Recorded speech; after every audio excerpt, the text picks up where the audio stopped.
Welcome to Fab Parks in a really sunny day. I wasn't expecting that.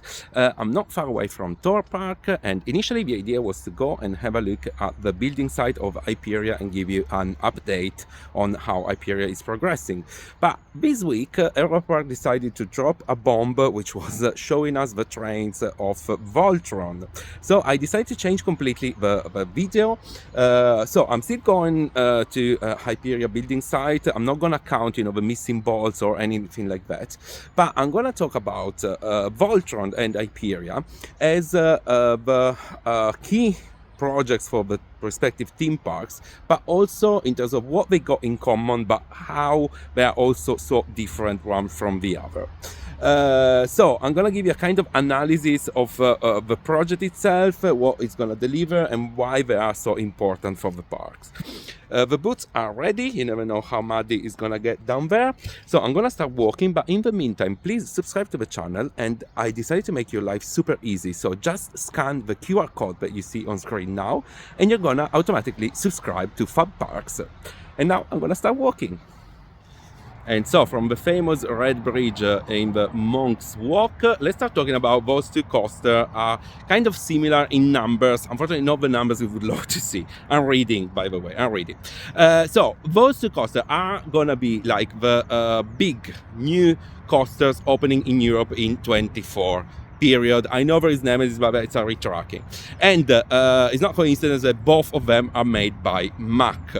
Also, looking at the history of both parks, it looks like both parks are opening a new coaster after 12 years. In Europa Park, the latest big coaster opening was Wodan in 2012, and here in Thor Park was the Swarm in 2012, and the previous one was in 2009 for both parks, Blue Fire Europa Park and Tover Ride here in Thor Park. So there are lots of numbers which are kind of identical. Now, opening date, Thor Park confirmed 24 of March and 24, and there might be an opening date just 24 hours apart from that date, 23rd of March, not yet confirmed by Europa Park, which is when Europa Park is going to open for the summer season, as they call it. So, would be weird to see two Mack coaster, the two biggest coaster opening in Europe 2024, opening on the same weekend, but maybe. Also, I would call them like the coaster, kind of a revenge coaster, a big deal for both parks. Well, for Thor Park, they clearly want to start a war with Pleasure Beach, Blackpool, and kind of bring the crown back in Thor Park. Why? Well, first thing, currently the tallest coaster in UK it's in Blackpool, but also, according to most of the people, the best coaster in UK is Icon, which is in Blackpool. And so what is Thor Park doing? Well, basically they're gonna do a coaster which is taller and is made by Mack, same as Icon. And actually this coaster, Hyperia, is not gonna be so different from Icon. So it kind of bringing it back at home somehow and get the new, best coaster in the UK and for sure tallest coaster in the UK in Thor Park. But also in a similar way for Europa Park, this is a big deal. Because when you look at the top three coaster in Europa Park, in any order as you like, but they're likely to be Wodan, Blue Fire and Silver Star, where 2 out of 3 are not made by Mack, which is quite embarrassing for a park which is owned and run by Mack. And in the meantime, Mack have been delivering amazing coaster, Ride to Happiness to mention one, in other parks. So it feels like after 12 years, they're going to open a big coaster and they want to show off all their innovation, technologies, capabilities and skills, all in the same product, all in Voltron. And this is going to be a kind of record-breaking, probably not in terms of numbers, but in terms of capacity, in terms of launches, in terms of experience.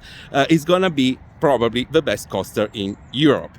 So in this way, they're kind of similar, but of course they are completely different. So let's start having a look at Hyperia, just down there. And then I'm going to talk about Voltron later on in the video. And I'm here from the building side of Hyperia, which is going to be the tallest roller coaster in the UK. And as I said before, this is just Merlin that wants the record back from Blackpool, because at the end of the day, it's going to be 72 meters, but Silver Star is 73 meters, Shambhala 76, Hyperion 77, not to mention Red Force in Portaventura, which is 112. So it's just to make it, the tallest in the UK. They keep saying it's an hypercoaster, but I keep saying that this is not an hypercoaster, and let me explain you what I mean. I think that classifying roller coaster in terms of how tall they are is just useless. For me, they should be classified in terms of how they look and what the kind of experience they deliver.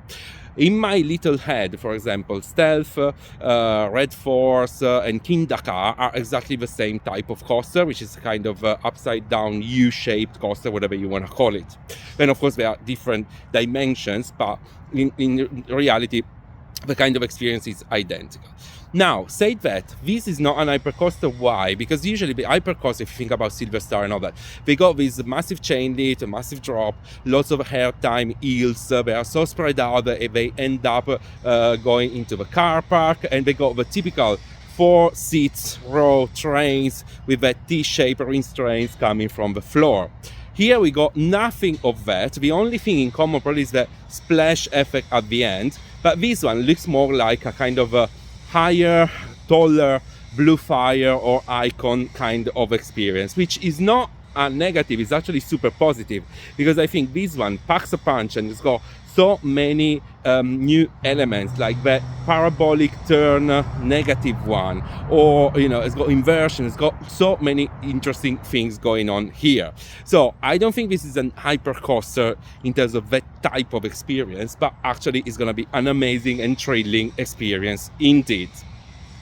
Now, other details. This is going to have 2 trains. Trains are going to be identical to the one of Blue Fire. Capacity is going to be around 1,000 per hour, which makes complete sense. Every coaster in Thor Park has got 2 trains maximum, apart from Silver Ride, of course. And every coaster is running at around 1,000 guests per hour. Now, what are the big question marks? I think the biggest one is how short this coaster is. From the video released by Merlin, from the end of the chain lift till you are back in the station, we're talking about 40 seconds. 40 seconds. This is really, really short, and it's going to be something that everyone is going to complain about. Also, being so short and being so tall, they had to install 3 brake runs along the track, or brake things to slow down the train, because otherwise it's got so much kinetic energy that it cannot deliver and use it along the track. Then, we don't know anything about teaming, but probably we know everything about teaming being nothing. I don't expect a lot going on in terms of teaming here. And also, if you look at the station, which looks like it's going to stay as it is now, there is literally not much going on. It looks like a black container. The only teaming is going to be the color scheme, which is this gold and white. And this one is another question mark, because usually Merlin tends to kind of spray paint and fade the 2 colors, for example on Stealth, while here in the video they just left everything as it is. They've got these gold or white elements, but of course, because they are the single elements, there is not a clear line in which the color changes, and it looks really, really messy as it is now currently, as you can see from this video. Are they gonna fade it or not? I don't know. My opinion, why they haven't done it all white, God knows. And there is also another question mark, but because it's in common with Voltron, we're gonna talk about that later on. And so let's talk about Voltron, which is like the coaster of records. Let's start from capacity. Last year in the series, in the docu series following the construction, they claimed 1,800. Now they're talking about 1,600. Anyway, it's still a lot. In order to do so, we're gonna use lockers, we're gonna use self-closing restraints, we're gonna use like treadmill style station, and all the technology and innovation that Mack delivered in the recent years. Then we've seen the trains, which are amazing, super details. I love that kind of sofa, Chester sofa effect of the seats. They're gonna be light on boards and super detailed. I love it. The coaster itself is gonna have multi launches, a dark ride experience to begin with, and more than vertical 105 degrees launch, which is the first time to be seen. Lots of theming elements. I think also in terms of theming here, Europa Park is trying to match Phantasialand and Rookburg, so trying to bring back the standards, to the highest in Europe. So this one likely to be the best coaster in Europe indeed. But there are some question marks or things that I'm not 100% happy about. One being the sponsor, this Nevera, powered by Rimac, whatever. I was a bit disappointed to see the logo of the sponsor on the train as well. It's a bit cheap. And also we know that this car, which is an electric car, which costs €1.5 million, so no one can really afford it. Probably we're gonna see a product placement in the area, potentially, and hopefully they're not gonna make it too cheap looking. And also there is another doubt, which is regarding the onboard audio, which is actually the same doubt that I have for Hyperia as well. So let's see what the question mark is on that topic. And so the main question is onboard soundtrack.